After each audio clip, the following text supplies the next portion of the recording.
June 19-ാം തീയതി നടക്കാൻ പോകുന്ന ഉപതെരഞ്ഞെടുപ്പ് ജൂൺ 23-ാം തീയതിയാണ് ഉപതെരഞ്ഞെടുപ്പുകളുടെ എല്ലാം തന്നെയും റിസൾട്ട് വരുന്നത്. അതിൽ എടുത്തു പറയേണ്ട സ്ഥലമെന്ന് പറയുന്നത് ഗുജറാത്തിൽ 2 സ്ഥലങ്ങളിലാണ് ഉപതെരഞ്ഞെടുപ്പ് നടക്കുന്നത്. ഈ ഉപതെരഞ്ഞെടുപ്പിൽ 2 സ്ഥലമെന്ന് പറയുന്നത് ഒന്ന് AAPയുടെ സീറ്റായിരുന്ന സ്ഥലവും രണ്ടാമത്തേത് BJPയുടെ സീറ്റുമായിരുന്നു. ഇവിടെ കോൺഗ്രസിന് സീറ്റില്ലായിരുന്നു. അതിൽ എടുത്തു പറയേണ്ടത് കടി, അതോടൊപ്പം തന്നെ വിസവദാർ.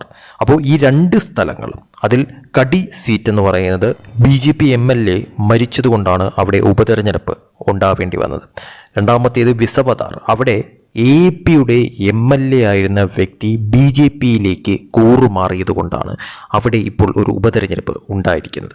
അതുകൊണ്ട് തന്നെയും ഈ 2 സീറ്റിൽ എന്താണ് സംഭവിക്കാൻ പോകുന്നത് എന്നുള്ളത് ഏറ്റവും വലിയ ഹൈലൈറ്റ് ആയിട്ട് കാണേണ്ട കാര്യം തന്നെയാണ്. അതിൽ എടുത്തു പറയേണ്ടത് ഈ 2 സീറ്റുകളിലും BJP വിജയിക്കാനായിട്ടുള്ള സാധ്യത തന്നെയാണ് ഏറെ കൂടുതൽ നിലനിൽക്കുന്നത് എന്ന തരത്തിലുള്ള കണക്കുകൾ, സർവേകളാണ് ഇപ്പോൾ പുറത്തു വന്നിരിക്കുന്നത്. അതായത് കടിയിൽ എടുത്തു പറയേണ്ട കാര്യമെന്ന് പറയുന്നത് അവിടെ BJPയുടെ സീറ്റ് തന്നെയാണ്. ആ സീറ്റിൽ BJP കഴിഞ്ഞ തവണ ജയിച്ചത് ഏകദേശം 30,000-ലധികം വോട്ടുകളുടെ ഡിഫറൻസിലാണ്, ഭൂരിപക്ഷത്തിലാണ് അവിടെ BJP ജയിച്ചത്. അതുകൊണ്ട് തന്നെ BJPയുടെ ഒരു കോട്ടയാണ് അതെന്നുള്ള കാര്യത്തിൽ യാതൊരു സംശയവുമില്ല. അതോടൊപ്പം തന്നെ BJP ഇത്തവണയും സുഖകരമായി ജയിക്കുന്ന തരത്തിലോട്ട് തന്നെയാണ് അവിടുത്തെ കണക്കുകൾ സൂചിപ്പിക്കുന്നത്.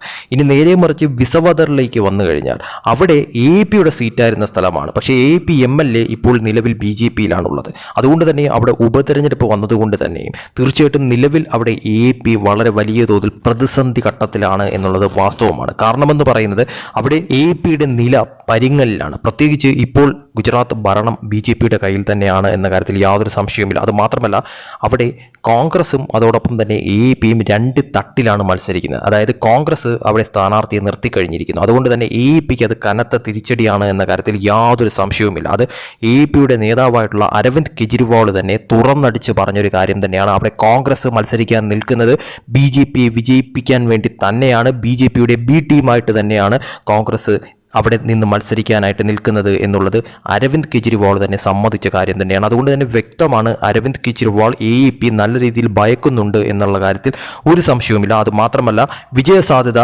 കടിയിൽ BJPയിലേക്ക് എത്തുന്ന തരത്തിലോട്ട് കാര്യങ്ങൾ മാറും. അതായത് ഈ പറയുന്ന തരത്തിൽ കോൺഗ്രസും AAPയും കൂടെ മത്സരിക്കുമ്പോഴത്തേക്കും വോട്ടുകൾ പരമാവധി സ്പ്ലിറ്റായി പോകുന്ന തരത്തിലോട്ട് കാര്യങ്ങൾ മാറുകയും അവിടെ BJPക്ക് വിജയസാധ്യത കൂടുന്ന തരത്തിലോട്ട് കാര്യങ്ങൾ മാറുകയും ചെയ്യുമെന്നുള്ളത് ഉറപ്പാണ്. അതുമാത്രമല്ല വിസവദറിൽ BJPക്ക് സംബന്ധിച്ചിടത്തോളം അവർക്കും വോട്ട് ഷെയർ പരമാവധി ഉള്ള ഒരു സ്ഥലം തന്നെയാണ്. അതായത് കഴിഞ്ഞ പ്രാവശ്യം ഈ പറയുന്ന തരത്തിൽ AAP ഒരു ചെറിയ ഭൂരിപക്ഷത്തിൻ്റെ വ്യത്യാസത്തിൽ മാത്രമാണ് അവിടെ വിജയിച്ചത് തന്നെയും. അതുകൊണ്ട് തന്നെ ഇത്തവണ അതികഠിനമാണ് AAPയുടെ കാര്യമെന്നതിൽ യാതൊരു സംശയവുമില്ല.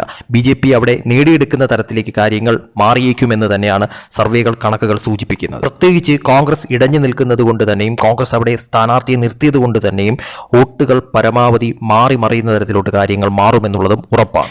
ഇതിൽ വിസവദാർ സീറ്റാണ് AAPയും BJPയും തമ്മിലുള്ള കടുത്ത മത്സരം നടക്കുന്ന സ്ഥലമെന്ന് പറയുന്നത്. അതേസമയം കടിയിൽ അവിടെ AAP ഇല്ല, AAPക്ക് വലിയ ശക്തിയൊന്നുമില്ലാത്ത ഒരു സ്ഥലമാണ്. അവിടെ BJPയും കോൺഗ്രസും തമ്മിലാണ് മത്സരം. പക്ഷേ കോൺഗ്രസും BJPയും തമ്മിൽ നല്ല രീതിക്കുള്ള വോട്ട് ഡിഫറൻസ് അവിടെ ഉണ്ട് എന്നുള്ളതും വ്യക്തം തന്നെയാണ്. കാരണം BJP അത്രയും ശക്തമാണ്, അവിടെ വിജയിക്കാനായിട്ടുള്ള സാധ്യത വളരെയേറെ കൂടുതലുമാണ് BJPക്ക്.